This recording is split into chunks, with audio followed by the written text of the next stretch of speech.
You need the microphone? Okay. If I get too loud, just say something. Okay. Just real quick, the network events and the network group Galvanize and Cypher VC was actually organizations that I started back in Phoenix when I first started the business of having a network. I had to learn very, very quickly how to network because there certainly wasn't a group like this in Phoenix. It was definitely a dog-eat-dog kind of world there, and I learned how to network very, very quickly. A lot of stuff we're going to talk about today is actually common sense stuff. But I think it's a lot of stuff that we forget sometimes when we're out there. And a lot of what we're also going to talk about is stuff you're going to be using outside of this room. Because a lot of what we're going to talk about today is actually forced in this room. But we're going to talk a little about it. And what I want to do is these are just some very, very basic things to think about when you're out there networking. How to start networking, where to be networking, the kind of goals you should be setting for yourself as networking. And then how to take that networking to the next step. I think a lot of people make the mistake when they first start networking is they go out and network and they talk to people, but they never take it any place besides talking to people. If you don't take it to the next step, you're simply just talking to people. Okay? Okay, first of all, when you go out there, have a clear understanding about what you do. Okay, now this is not an elevator speech. Okay, we all hear this whole thing. You ever go to something, get your elevator speech, get your elevator speech, get your elevator speech. I'm not a strong believer in elevator speeches. I think elevator speeches are a little too slick, and they don't really tell what you do. You need to know what you do and what makes you special. Okay? And I'll give you an example, and I'm not going to pick anybody out that's a member of this group. It's a member of this group that actually sells something that, with all the networking stuff I've done, I know the product like the back of my hand. I was actually even a client of the product. This particular person, I would never knew sold this until I sat down with them, and it wasn't until quite a distance into the meeting that I found out what they sold. And the reason being was because they were selling themselves. When I first met them, they talked about their passion. They were. It was their passion, it was what made them stand out, and they were very, very unique in what they did. So what happened was when I finally learned about the product, I said, oh, I already knew all about that. I had no clue you sold it though, because of the way you talked about yourself. So be very, very clear about what you do, what makes you special, okay? You'll hear this a lot, and by the way, I'm going to say this because I'm no longer going to be doing this. I actually am moving on from the industry I'm currently in. I've decided to make a change, and it's actually because of this group that I've decided to make a change. So I'm going to talk a little bit about what I do, and so as an example, or what I did, as an example of what you don't want to be doing. Okay. So here's the thing. I was in I still am licensed, but I was in the financial planning industry, okay? And I loved what I did. However, if someone asked you what made you stand out, and I was just as notorious for saying this, what are the words you always hear in my industry? And you also probably hear it in the insurance industry, you hear it from car dealers and everything else. I'm honest, I have integrity. Well, if all of us are honest and have integrity, then what makes me special? Okay? There is a lot of people in this room that are realtors. What makes you the better realtor than the person sitting next to you? Learn what makes you special.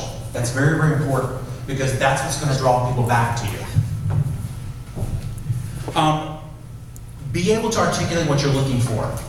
When I first started out in the industry, someone would say, what are you looking for? And I'd say, anyone who's breathing. And I'm not kidding, that's what I said. Okay. I've learned to refine that, but learn to tell people what you're looking for. So I'm going to give you an example. If I say to you, who do you know? What happens to your face? Blank. In what regard? Okay, exactly.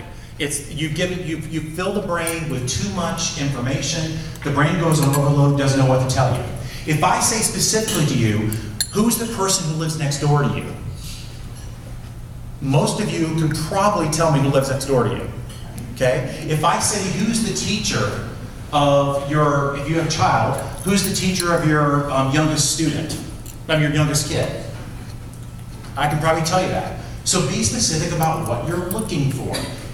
You can change the specifics. You could be, this is my special of the week this week. Okay? You can change the specifics. It doesn't have to stay the same thing all the time.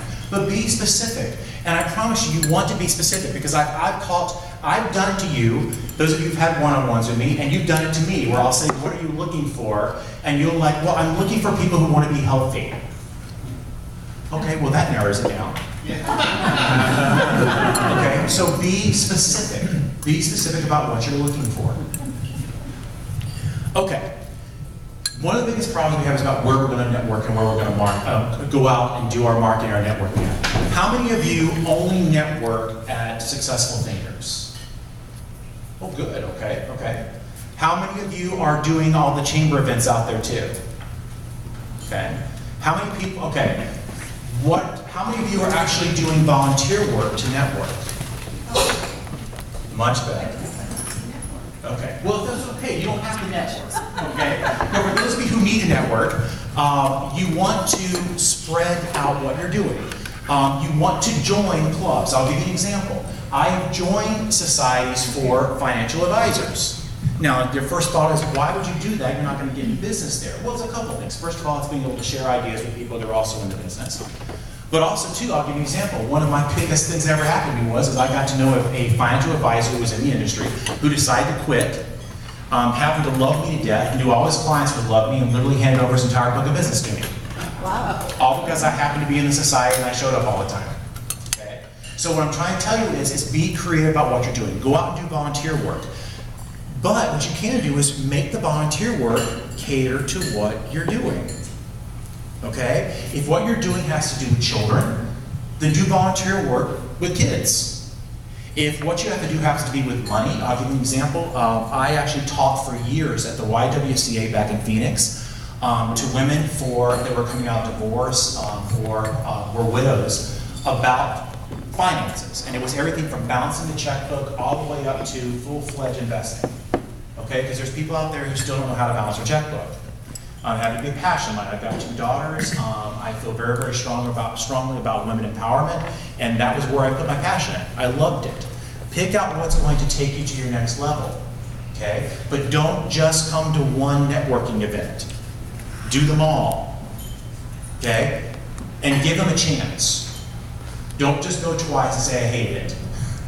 Go a couple of times. See how the people are. You may find out that they just don't have the personality, okay? This is not the group you like. They're librarians and you're a partier. Okay? You want to find something that's going to match your personality. Okay. Now this is really, really important because most people don't do this. How many of you have a metric for networking? A metric. And I'll explain what metric is if you don't know what it is. Okay, metric. We got a few. Here's what a metric for networking is.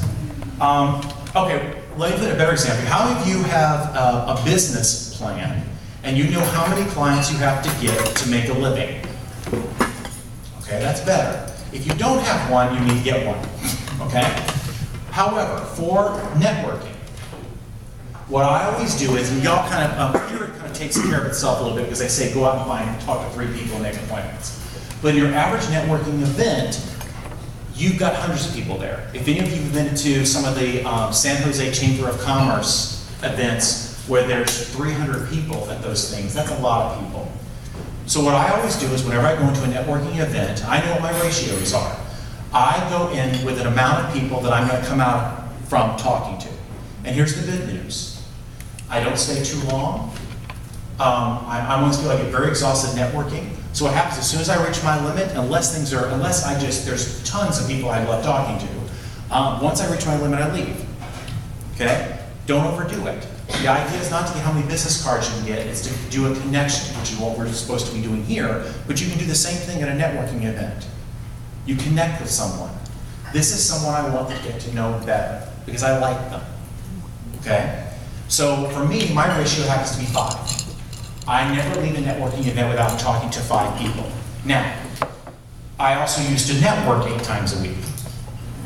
I cut that back a little bit.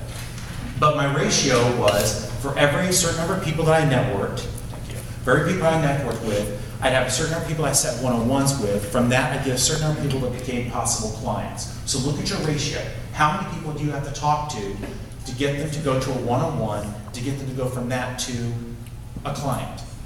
Or at least they